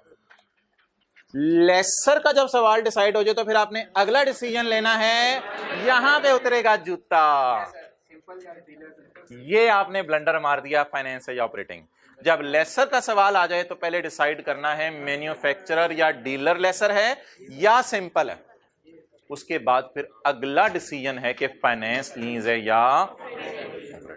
तो अब जरा दोबारा बताइएगा, पहले क्या सवाल डिसाइड करने? लेसी क्या या छोड़ें, वो तो ऐसी बोंगे। लेसी क्या या लेसर क्या है? दूसरा सवाल मैन्युफैक्चरर डीलर लेसर है या मैन्युफैक्चरर डीलर लेसर जो होता है ना, उसमें आ रही होती है एक मिनट, स्टार्ट कहाँ से होता है? Cost, fair value, GI/NI। लेकिन ये जो सिंपल लेसर होता है ना, उसमें सवाल शुरू होते हैं GI/NI से, और जो मैन्युफैक्चरर डीलर लेसर होते हैं कॉस्ट, फेयर वैल्यू, GI/NI। अच्छा, जब डिसाइड हो जाए मैन्युफैक्चरर या डीलर लेसर का सवाल है, फिर भी वो सवाल अपनी जगह लगेगा कि फाइनेंस लीज है या ऑपरेटिंग लीज है। ओके,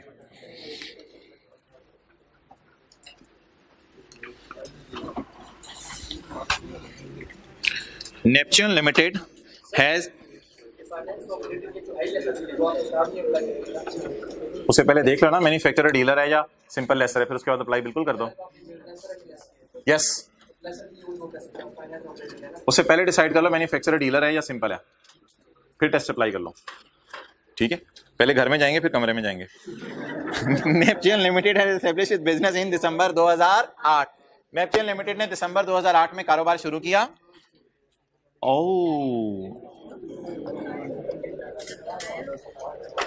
एंड मशीनरी, प्लांट और मशीनरी के सप्लायर के तौर पे काम शुरू किया। प्लांट और मशीनरी के सप्लायर के तौर पे काम शुरू किया। इसीलिए कॉस्ट और फेयर वैल्यू अलग दी हुई थी। अगर ये सिंपल लेसर होता ना, तो जरा, अगर ये सिंपल लेसर होता, पता क्या लिखा होता? Neptune limited has established its business as a leasing company, और सिर्फ ये दी होती, ये ना दी होती। ये असल में कॉस्ट भी फिर होती है, फेयर वैल्यू भी होती है, क्योंकि आपको पता है सिंपल लेसर क्या करता है, बैंक क्या करता है, बैंक जाके होंडा से गाड़ी खरीदता है, होंडा से गाड़ी खरीदते हैं, वो कॉस्ट भी हो सकती है, फिर जो मर्जी आप उसको कहते हैं, लेकिन ये दो चीजें गिवन नहीं होती मोहतरम। तो मैन्युफैक्चरर या डीलर लेसर का सवाल कभी कभी तो नेचर ऑफ बिजनेस देख के पता चल जाएगा। अगर नेचर ऑफ बिजनेस देख के भी गलती हो जाए, खुदा ना खास्ता पेपर में इंसान है, ना पता चले, तो मोहतरम ये जो मैंने येलो से हाईलाइट किए हैं, ये इसके दो एविडेंस हैं। एविडेंस नंबर 1 कि ये सिंपल लेसर नहीं है, एविडेंस नंबर 2 कि कॉस्ट और फेयर वैल्यू अलग अलग दी हुई है। हाईलाइट कर लें, फिर मैं आगे चलता हूं। है पूरी रो में कोई एक हाईलाइटर भी होगा तो काम चल जाएगा, नहीं है? Okay, let's move next. बड़ा मजा आता है सवाल को कराने में। अच्छा जी, Neptune limited has established business as supplier of plant during the year ended the company sold 2 machines under cash base. नहीं, और भाई ये सोल्ड का लफ्ज धोखा होता है, रियलिटी होती है 5 टेस्ट। मैंने आपको पहले भी बताया था, ट्रांजैक्शन की लीगल फॉर्म नहीं देखते, ट्रांजैक्शन की रियलिटी देखते हैं। सोल्ड तो कहते हैं मैंने बेच दी 2 मशीनें, हम जरा टेस्ट लगा लेते हैं 5, फिर देखते हैं क्या बना। अगर मशीन पे 5 में से एक टेस्ट का जवाब भी यस आ गया तो मशीन आपने फिर बेच दी है, फाइनेंस लीज है। और अगर 5 का नो आया तो ऑपरेटिंग लीज है। अच्छा जी, let's start from machine A. Machine A से स्टार्ट करते हैं। लीज कब शुरू हुई? हमारे साल के पहले दिन। लीज पीरियड, अच्छा यार ये लेसर का कैसे सवाल है? एक तो रिक्वायरमेंट में नहीं लिखा हुआ लेसर है, लेकिन ऊपर लिख के देखे ना, सोल्ड 2 मशीन्स या एक्वायर्ड 2 मशीन्स, तो देर है, बेच रहे। अंडर कैश बेसिस या अंडर लीज? लीज पीरियड 6 साल। Lease instalments payable annually in? Cost of machine अजीब सी। Economic life 6 years. तो मोहतरम अगर ये मैन्युफैक्चरर डीलर लेसर का सवाल है तो मुझे 5 टेस्ट लगाने की जरूरत नहीं है, फौरन पता चल गया है ये फाइनेंस लीज है। फाइनेंस लीज है क्यों? अगर 6 को 6 से डिवाइड करें, इसकी लाइफ ही कितनी है? 6 साल, और इसकी लीज टर्म भी। तो अगर आप 6 साल की चीज 6 साल के लीज पे लें तो किस सवाल का जवाब यस आ गया? तीसरे सवाल का जवाब यस आ गया। अब अक्सर बच्चे ये सवाल पूछते हैं कि मोहतरम फाइनेंस और ऑपरेटिंग के टेस्ट लगाने हैं पेपर में या सोचने हैं, तो उनके लिए मैं जवाब दे रहा हूं कि माइंड में आप ये स्केच बना सकते हैं। असल में हमारे सी का जवाब ही क्या आ गया है, तो मुझे ये सोचने की भी जरूरत नहीं है। तो माइंड में ये स्केच आपने पेपर में बनाना है। मशीन ए में किस सवाल का जवाब यस आ रहा है? अगर आप लीज टर्म को डिवाइड करें लाइफ से तो जवाब 75% से ज्यादा आ रहा है, जो कि 100% है वैसे इस सवाल में। इसलिए तीसरे सवाल का जवाब यस हो गया। तो ये लीज कौन सी बन गई? Finance lease. अच्छा, पहले अब मैं जरा डिसाइड कर लूं, अगर ये फाइनेंस लीज है तो सवाल स्टार्ट कैसे करना है। मोहतरम सवाल आपने कैसे स्टार्ट करना है मशीन ए का? इफ इट इज डिसाइडेड कि ये फाइनेंस लीज है तो बिल्कुल। अच्छा,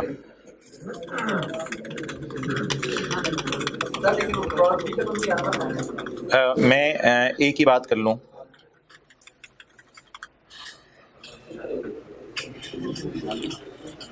मरी जा रहे हैं सैर करने, अबू अगले साल कहां जाएंगे पुत्र, पहले ओके गाय। जब ये डिसाइड हो गया कि ये मैन्युफैक्चरर डीलर लेसर का सवाल है, फाइनेंस लीज है, तो फिर आपके जहन में पेज 64 आ जाएगा कि मैंने सवाल की वर्किंग स्टार्ट करनी है। इन पेजेस को यूज करना सीखें। मैंने सवाल की वर्किंग स्टार्ट करनी है, कॉस्ट, फेयर वैल्यू, जीआई और एनआई, और ये वाली एंट्री करनी है। लेकिन शुक्र है यूजीआरवी नहीं है तो इतनी कॉम्प्लिकेटेड एंट्री नहीं बनेगी, ये चार चीजें लिख के सिंपली एंट्री हो जाएगी।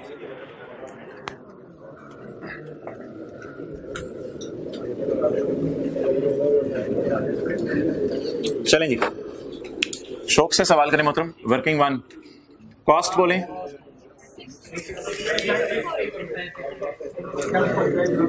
966963। टीए से एक मैंने जूता मंगवाया जिसके नीचे कांटे लगे हुए हैं।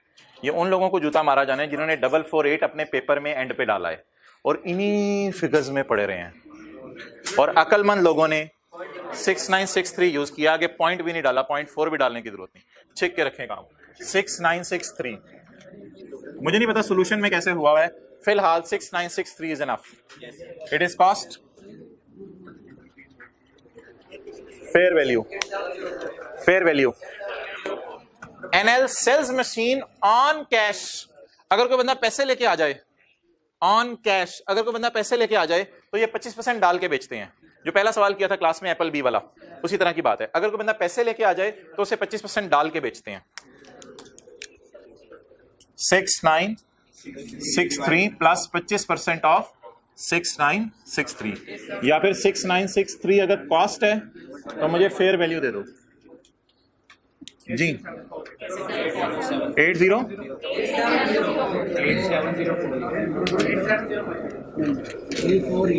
जी आए। अभी मैं डिटेल में नहीं जा रहा। There is no down payment, there is no rent, there is rental, there is no down payment, no GRV, no UGRV, there is only rental. 2 million into 6,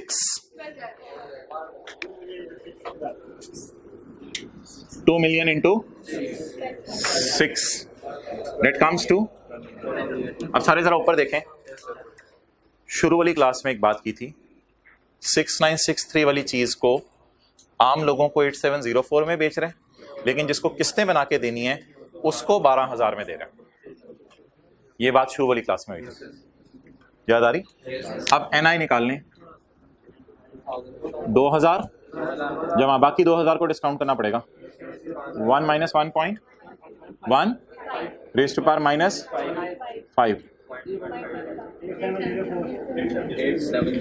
870। ये वर्किंग नोट करें, फिर आगे चलते हैं मशीन ए के लिए। अच्छा, इसके सॉल्यूशन में ना समझने के लिए मैंने P&L बैलेंस शीट भी बनाया हुआ है, जरा घर जाके देख लीजिएगा। इसके सॉल्यूशन, ये बड़ा इंपॉर्टेंट क्वेश्चन है, इसके ऊपर लिखें यार, बड़ा इंपॉर्टेंट क्वेश्चन है। इसके सॉल्यूशन में P&L बैलेंस शीट भी बनाया हुआ है। आज बल्कि होमवर्क में वो एक छोटा सा सवाल है 13 मिनट वाला, दूसरा ये सवाल कर लीजिएगा।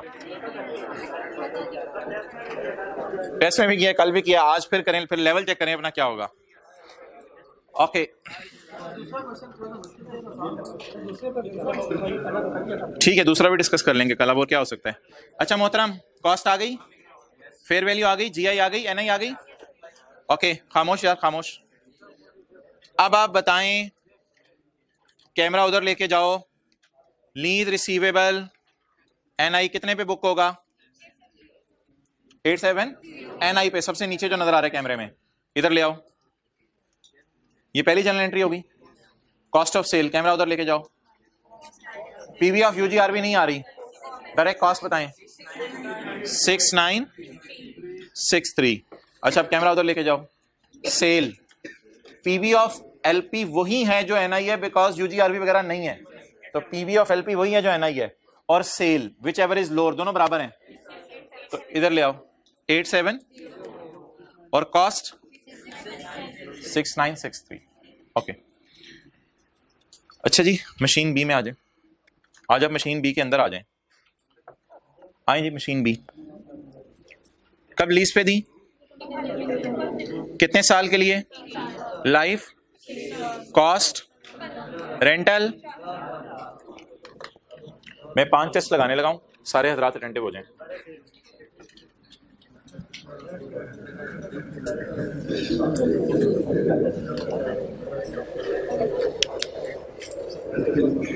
मशीन बी, मोहतरम जरा अटेंटिव रहने। मशीन बी, क्या 3 साल के एंड पर ये मशीन मुफ्त में ट्रांसफर हो जाएगी कि बाकी 3 साल भी हम इस्तेमाल कर सकें? कोई लाइन सवाल में ऐसी? क्या 3 साल के एंड पर मार्केट से कम पैसे देके हम इसे ले सकते हैं? कोई लाइन ऐसी सवाल में? क्या स्पेशल नेचर की मशीन है? नहीं लिखा हुआ। ओके,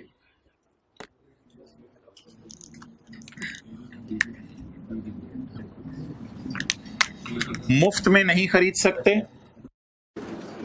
बाजार से कम पैसे देके नहीं ले सकते, स्पेशल भी नहीं है। 3 को 6 से डिवाइड करें तो जवाब 50% आता है। ये 75 से कम है, इसलिए इसका जवाब भी नो। नेक्स्ट,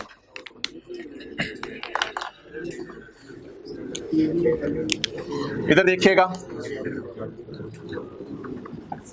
डेट इंस्टॉलमेंट अगर फाइनेंसली साबित हो गई तो मैं प्रिंसिपल, इंटरेस्ट और बैलेंस का कॉलम भी डाल दूंगा। अब थोड़ा सा मुतवज्जे रहना है जी। कितना कराया है? To be reduced annually by, कितने साल कराया पे उन्हें? पहला कराया कब पे उन्हें? 1 जनवरी 2009 को। मोहतरम को 1 जनवरी 9 कराया, 1 जनवरी 10, 5% कम करें, 3800। 1 जनवरी 11, 3610। क्लियर? अब मोहतरम आप मेरे सवाल का जवाब दीजिएगा। किराया एडवांस में है, एरियर में, और हर साल किराया बढ़ रहा है, कम हो रहा है? कम हो रहा है। अच्छा, अब हमने एक टेस्ट लगाना है, PV divided by fair value. PV divided by fair value. अच्छा, पहले मुझे चाहिए फेयर वैल्यू।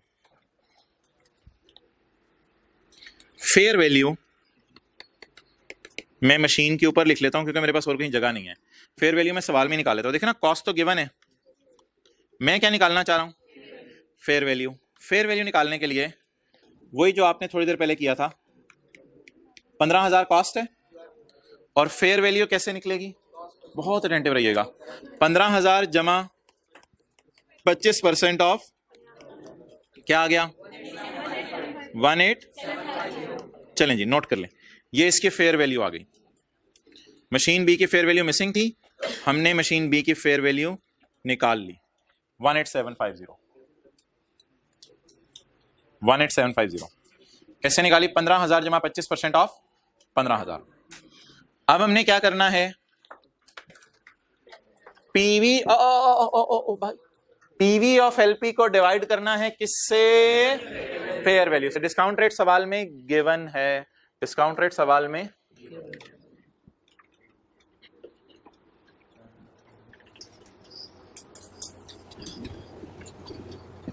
एनओटी का फॉर्मूला नहीं लग सकता।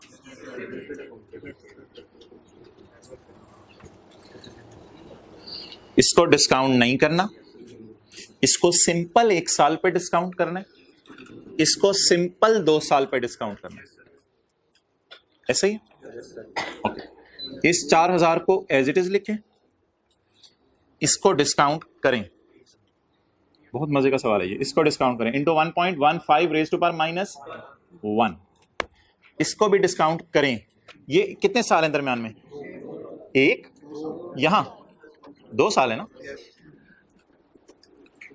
हाँ 2 साल 1 दिन है। अब इतने बिना बारीकी में जाओ, 2 साल 1 दिन है, ठीक है, 2 साल है।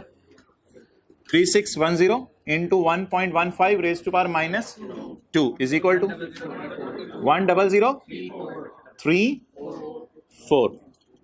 मेरा गालिब गुमान है कि 10034 निकाले बगैर ही आप हजरात ने डिसाइड कर लिया होगा ये लीज जो है ऑपरेटिंग है।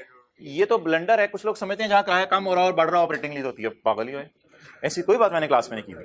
5 टेस्ट लगा के डिसाइड हुआ करेगा लीज फाइनेंस ऑपरेटिंग। अच्छा 1 मिनट, अब what is PV 10034, what is fair value white board पे 180। जवाब 90% से कम है, इसलिए इस टेस्ट का जवाब भी क्या आ गया, नो। चुप करो। अब आप हजरात कह रहे होंगे हम इतने लंबे चक्कर में नहीं गए थे, हमने इनका किया था टोटल बताएं 11410। आपने कहा होगा अगर 114, वैसे आप लोगों ने तो 15,000 से कंपेयर कर लिया होगा गलती से, कॉस्ट से 18,750 से करना था, फेयर वैल्यू से कंपेयर करना था। आप लोगों ने तो गलती से शायद 15,000 से कंपेयर कर लिया, वो कॉस्ट है। हमने किससे कंपेयर करना होता है, फेयर वैल्यू से। अच्छा अब आप लोगों ने अपने से बात की होगी अपने मन से कि 11,410 को अगर 18,750 पे डिवाइड करें तो जवाब 90% से कम आ रहा है। तो जब इसको डिस्काउंट करके मैं क्यों टाइम जाया करूं, पेपर में डिस्काउंट करूंगा तो 11,000 गिर जाएगा तो ऑब्वियसली जवाब 90% से कम आएगा। और ये बिल्कुल ठीक सोचा था आपने, क्योंकि इस डिस्काउंटिंग का टाइम नहीं होता पेपर में। लेकिन मैं ये नहीं कहूंगा कि ये डिस्काउंटिंग आप करें ना। इस सवाल में मेरे ख्याल से डिस्काउंटिंग की जरूरत नहीं थी, क्योंकि मोटा मोटा पता चल रहा था। कैसे पता चल रहा था, 11,410 को अगर 18,000 पे डिवाइड करें तो जवाब 90 से कम आ रहा है। तो जब इसकी प्रेजेंट वैल्यू ले लेंगे तो जवाब तो और गिर जाएगा। इसका मतलब है मशीन बी कौन सी लीज है, ऑपरेटिंग लीज। आखिरी और तारीखी जुमला आपने सुनना है। लोग ये कहते हैं कि अगर ऑपरेटिंग लीज तो फिर आपने, अगर ऑपरेटिंग लीज है तो फिर ऑपरेटिंग लीज अपनी फुल एंटायरिटी के साथ आएगी ना, फिर उसमें सब कुछ होगा। ये ऑपरेटिंग लीज की जनरल एंट्रीज हैं, ये जो पेज 63 पे दी हुई है, और ये डेप्रिशिएट भी होगा। ये एक बात सुनिएगा, कल रिवाइज कराऊंगा भाई मोहतरम, आपसे कह रहा हूं एक बात सुनिएगा। कुछ लोग कहते हैं सर ये बंदा है, इसको उठाओ, बात असल में इंपॉर्टेंट है। कुछ लोग कहते हैं ये बंदा है सप्लायर ऑफ प्लांट्स, इसके लिए डीलर या सप्लायर, इसके लिए प्लांट इन्वेंट्री है। कुछ लोग होते हैं क्लास में, वो कहते हैं ये बंदा कौन है, सप्लायर ऑफ प्लांट्स। तो सप्लायर ऑफ प्लांट या डीलर कौन होता है, या होंडा कौन होता है, होंडा ने लीज शुरू कर दी थी, यही समझाया था ना आपको। तो होंडा के लिए तो गाड़ियां इन्वेंट्री हैं। कुछ लोग कहते हैं ये है सप्लायर ऑफ मशीन्स, और मशीन इसके लिए। तो सर ये इन्वेंट्री को आप ऑपरेटिंग लीज का नाम देके डेप्रिशिएट क्यों करा रहे हैं मोहतरम। एक चीज जब साबित हो गई कि ये ऑपरेटिंग लीज है तो फिर याद रखिएगा ये बंदा इसको इन्वेंट्री नहीं कहेगा, फिर ये मशीन बी को क्या कहेगा, ये फिक्स्ड एसेट ही कहेगा। क्यों, क्योंकि 3 साल के लिए इसको लीज पे दे दी है किराए पे, 3 साल बाद ये वापस आ जानी है, इन्वेंट्री तो नहीं है, फिर ये 3 साल बाद वापस आ जानी है, फिर साल के लिए किसी और को लीज पे दे देगा, फिर साल के लिए किसी और को लीज पे दे देगा। तो when it is decided it is operating lease, तो फिर पेज नंबर 63 वाला 100% प्रोसीजर आपको फॉलो करना पड़ेगा। तो आप देख लें आया कमाया की एंट्रीज भी आपको सोल्यूशन में मिलेंगी, और आपको डेप्रीसिएशन। हाँ पहली एंट्री मैंने कहा था ना किया करें, बेशक पहली एंट्री आप मिस कर सकते हैं। कल इसी से दोबारा बात कंटिन्यू करेंगे और क्वेश्चन 2 डिस्कस करेंगे। ओवर।